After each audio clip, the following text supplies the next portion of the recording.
Assalamualaikum warahmatullahi wabarakatuh. Saya Cindy Loretta Atmarini dari manajemen 18C, NPM saya 1841127. Di sini saya akan menjelaskan tentang materi risiko operasional. Risiko operasional yaitu risiko yang diakibatkan dari ketidakcukupan atau tidak berfungsinya proses internal, kesalahan manusia, kegagalan sistem, dan atau adanya kejadian-kejadian eksternal yang mempengaruhi operasional dari perusahaan.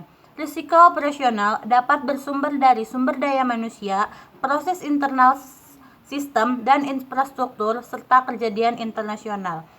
Tujuan utama manajemen risiko operasional adalah untuk meminimalkan kemungkinan dari dampak negatif atas tidak berfungsinya proses internal, kesalahan manusia, kegagalan sistem, dan atau kejadian-kejadian eksternal. Sumber-sumber risiko operasional yaitu yang pertama adalah skala usaha dan struktur organisasi perusahaan. Yang kedua, kompleksitas proses bisnis dan keragaman produk atau jasa. Yang ketiga, corporate action dan pengembangan bisnis baru, pengalidayaan, penerapan manajemen sumber daya manusia, kegagalan karena faktor manusia, kerentanan sistem teknologi informasi terhadap ancaman dan serangan teknologi informasi. Maturity sistem teknologi informasi, kegagalan sistem teknologi informasi, keandalan infrastruktur pendukung, kecurangan internal, serta kecurangan eksternal. Kategori risiko operasional yaitu yang pertama, kelalaian marketing, pengendalian tidak memadai, kesalahan pemasaran produk, pencucian uang, kesalahan transaksi, dokumentasi yang tidak memadai atau tidak lengkap, terlalu bergantung pada karyawan tertentu, kecurangan internal, pelatihan karyawan tidak bermutu, tingginya tingkat perputaran karyawan, sengketa pekerja, praktik manajemen yang buruk, kesalahan pemrograman, problem keamanan sistem dan teknologi, kebakaran, terorisme, listrik, PLN mati, serta kecurangan eksternal. Kebijakan prosedur dan penetapan limit. Pelaksanaan kebijakan prosedur dan penetapan limit untuk risiko operasional perusahaan perlu menerapkan yang pertama yaitu strategi manajemen risiko operasional harus sesuai dengan strategi bisnis secara keseluruhan dan disusun dengan mempertimbangkan faktor perkembangan ekonomi dan industri organisasi bank. Yang kedua yaitu tingkat risiko yang akan diambil dan toleransi risiko. Tingkat risiko yang diambil merupakan tingkat dari jenis risiko yang bersedia diambil perusahaan dalam rangka mencapai sasaran korporasi. Yang ketiga, kebijakan dan prosedur. Perusahaan harus menetapkan kebijakan manajemen risiko operasional yang harus diinternalisasikan ke dalam proses bisnis, lini bisnis, dan aktivitas pendukung. Yang keempat, limit.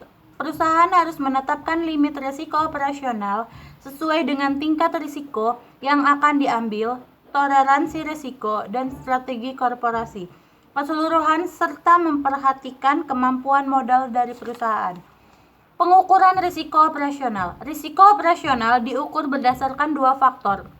Yang pertama yaitu risiko suatu aktivitas atau risiko inherent. A. Pengamatan frekuensi versus dampak. Terdapat 4 jenis utama kejadian yaitu low frequency atau low impact, low frequency atau high impact, high frequency atau high impact, high frequency atau high impact. Yang B, kerugian yang diperkirakan versus kerugian yang tidak diperkirakan. Metode yang dapat digunakan antara lain yaitu yang pertama, risk control self assessment. Manajemen risiko operasional mampu untuk mengidentifikasi dan mengukur risiko operasional yang bersifat kualitatif dan prediksi dengan menggunakan dimensi dampak dan kemungkinan yang berbeda. Yang kedua yaitu key risk indicator, digunakan untuk mengidentifikasi dan menganalisis risiko sejak dini atas naik turunnya indikator tingkat risiko dalam rangka pengendalian risiko operasional pada setiap aktivitas bisnis. Loss Event Database adalah alat manajemen operasional yang dipakai untuk mencatat data kejadian yang telah terjadi dalam operasional perusahaan. Khusus untuk industri keuangan di Indonesia, OJK menerapkan 3 model yang dapat digunakan dalam menghitung kewajiban penyediaan modal minimum, yaitu 1. Pendekatan indikator dasar, yang kedua, pendekatan terstandarisasi, yang ketiga, pendekatan pengukur lanjutan. Dari contoh di atas, hitunglah beban modal risiko operasional dan aset pertimbangan menurut risiko ATMRR. Risiko operasionalnya selama 3 tahun terakhir. Pembahasannya, ATMR sama dengan 12,5 dikali modal beban risiko operasional, sama dengan 12,5 dikali 15% dikali dalam kurung 750 ditambah 3.000 ditambah 2.250 tutup kurung dibagi 3, sama dengan 3.750. Dengan demikian, ATMR resiko operasionalnya adalah 3.750 juta. Sekian yang dapat saya presentasikan. Lebih dan kurangnya saya mohon maaf. Saya akhiri. Wassalamualaikum warahmatullahi wabarakatuh.